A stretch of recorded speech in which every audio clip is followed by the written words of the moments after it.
In recent news, we have Asmongold, Extra Emily, Lakari, Miskiff, and Emiru. Now, during the collab stream, Asmongold shared his thoughts on Poke that caused the drama in OnlyFans WoW, where Lakari ended up kicking Jess from the group because Poke didn't want him to play in the WoW group, and drama ended up kicking off. Now, if you guys missed that in-depth video, I'll cover this in my other video. The link is in the description or at the end of this video. Here is Asmongold's thoughts on Poke. This one up a while ago. For the Jesse shit? Yeah.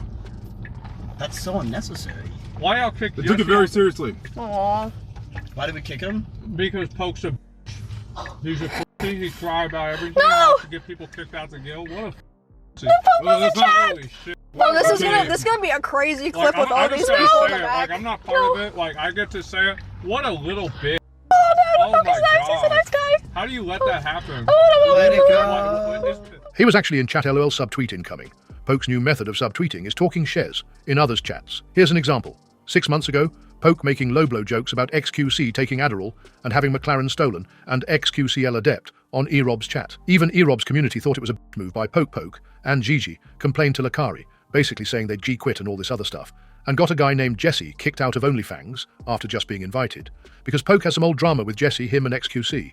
Jesse chose XQC over Poke a long time ago, when they stopped being friends or whatever. Lakari reacted off the cuff and immediately kicked Jesse, then proceeded to go into his offline chat and shitbook Jesse for not telling him about a beef that Jesse had completely forgotten about it. XQC proceeds to take Jesse's side, and now it appears Asmon is saying it's bitch behavior. He said what the rest of OTK and Lakari was afraid to say. You can see everyone in the car was squirming with fear. Yeah, for some reason, everyone is like rattled and wants to keep the peace with him, despite him always being a flip-flopping weirdo.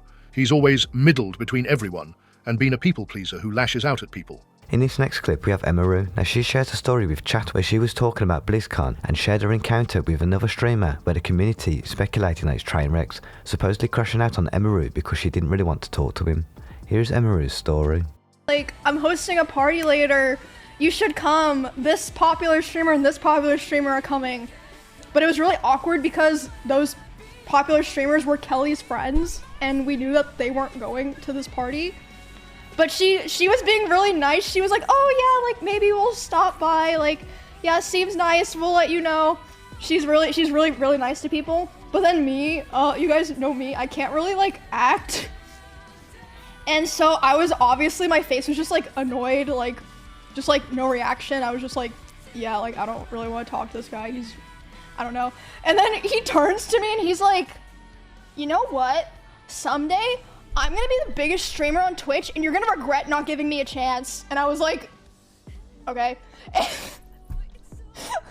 And to this day, he is not the biggest streamer on Twitch. So, well, L, I guess.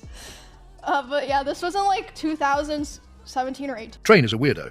I still remember Wreckful's story of his first interaction with him to this day due to how cringe it was. Bro said he had like a crazy rager at his place, and he invited a bunch of streamers that he just met to come. Then they pulled up to his empty crib and bro turned on his stream LMFO. Classic Train. Not a shocker that he is always in NMP and friends chat trying to pay them off in subs and make their stream about him. Nick, Arthur, Catchy. But never shows up in Ms. friends chat. Emily, not 100% sure if he goes in as fans. When Lakari moved in Ms. Kiff's house, Trainwrecks went into Lakari's chat and was offering to give him a gift, car, money, something expensive. He was telling Lakari in his chat that he has a gift for him for his loyalty and friendship. Loyalty is all I need, my friend. This was around the time Lakari just moved into Ms. Kiff's house. Train likes to buy his loyalty by giving all his streamer friends money. Train offered Destiny 100,000 out of the blue.